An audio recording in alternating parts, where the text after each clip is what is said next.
нийслэлийн бодлоготой уялдсан мөрийн хөтөлбөр амлалтаа гаргаад явж байгаа. Түрүү тал дээр юу өргөцсөн? 27 дугаар хорон дээр бас юу харагдаж байна вэ? Та юу олж харсан бэ?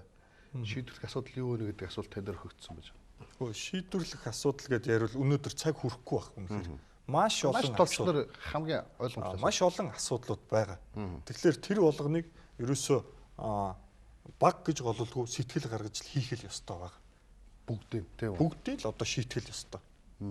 Тэнд маш олон 27 дугаар хороо гэдэг гэхлээр одоо нийт одоо яг хүн амаараа 160 16 мянган орчим хүн амьдарч байна. 16 мянган орчим хүн. Энэ бол баггүй тоо. Нийт 9 мянган орчим өрх амьдарч байна. 9 мянган орчим өрх. Дан гэр хороол. Дан гэр хороол. Том том уулуудын цаана байна. Ингээд энэ одоо асуудлууд мань ерөөсөө байнгын ингээд байж байгаа. Шийдсэн ганц асуудал нь юу гэхээр нэг зам тавьсан тэр нь эргээл байхгүй болсон. Үерийн усны тэр далангийн асуудал шийдэг.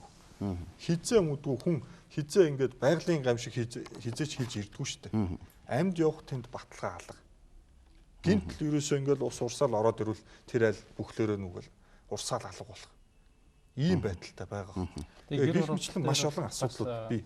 Газрыг нь одоо өмчлүүлэх тийм ээ. Энийг бол 100% шийднэ гэдэг манай одоо дүүргийн арслан нам бол мөрөд тусгасан байгаа. Бүр ирхийн хугацаанд гэр хорооллын одоо айлууд маань газраа өмчиж авч чадаагүй байгаа шүү дээ. Энэ асуудлыг бүрэн шийднэ. За гэр хороол дээр бол одоо түрүүний хэлсэн дээр хогны асуудал байна, замны асуудал байна, худаг тийм ээ, худгийн асуудал байгаа.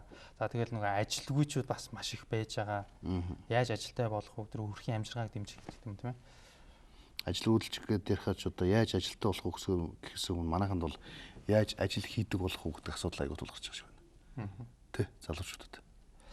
Тий. Одоо бас нэг ийм юм байгаад байна л да. Одоо яг өнөөдөр бас барилгын туслах ажилтнаар ажиллах тийм ээ. Хүн хайгаад өдрийн 25 мянга гэхэд ирэхгүй байгаад идэг ийм бас юм үүсчихэд байгаа байхгүй тийм ээ. Энд чинь нөгөө нэг бас хитрхи одоо хавтгаарсан халамжийн юм уу тийм ээ.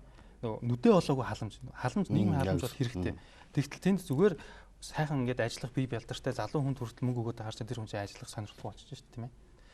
Тийм зүйлээс болж байна. Тэгэхээр энэ залуучуудыг ажиллах амьдралын идэвхтэй болгох, ажил хийж сургах, мэржлийн сургалт үйлдвэрлэлийг явуулах энэ дээр бол бас хийх юм бол их байгаа. Хороо дүүргийн нэргэд одоо танаа 27 энтрийг ажиглаад ингээд зөв би өөрийнхөө тэр нөгөө банк хоошоо дарихаар явдаг учраас бас багцаалаад байна л да. Өглөө автобусны буудлын дээр пигч хийдэг. Ягаад гэхээр тэр хүмүүс гэрээсээ гараад ажил руугаа явж байгаа байхгүй юу? Тэгээ манай дөрөв метроос тэр юу нөттэй дөрөв байхгүй чиглдэг зэрэг. Ууг нь ажлын байрыг тэр дүүрэгтэн тэндэн төлөвлөж чаддагсан бол гэдэг санаа надад өглөө болгон бодогддог. Тийм ээ. Тэрэн дээр бол яг хоо ер нь дэлхийн бас хотуудын нийтлэг жишээг байна л да. Одоо жишээлбэл нөгөө Bed Town гэдгийг хэлдэг шүү дээ тийм.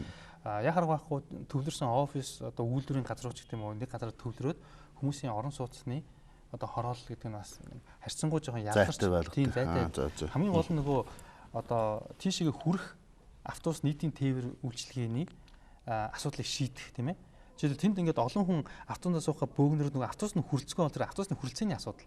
Түүнээс бол хүн яг хэрвээ тийм ээ. Одоо дархийн тэнд амьдарч байгаа манай нэг иргэн хотын төв рүү ажилдаа явдаг гэж бодъё л доо. Автобус нь нийтийн тээвэр нь өөрөө цэвэрхэн соёлтой, автобусны хүрэлцээ сайтай, зам нь сайн байх юм бол энэ чинь бол өөр асуудал биш байхгүй тийм ээ. Тэгэхээр тэр нийтийн тээврийн асуудал, замынх нь өөрийнх нь төвчрлийн асуудал ч гэдэг юм уу. Ийм асуудлуудыг бас шийдэх хэрэгтэй болж байна л да.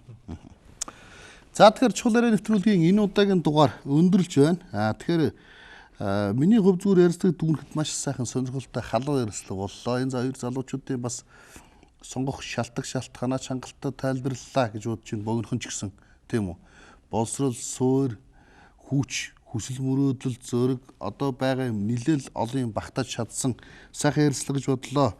За тэгэхээр манай өнөөдрийн нэвтрүүлгээр Баянзүрх дүүргийн 4-р хороонд нэр дэвшигч Тулгат, Баянзүрх дүүргийн 27-р хороонд нэр дэвшигч Батцогт нараа өргөдөн оролцлоо. Үзэгчдээ охиныг чухал яриа нэвтрүүлгийг хүлээн авч үзсэнд баярлалаа.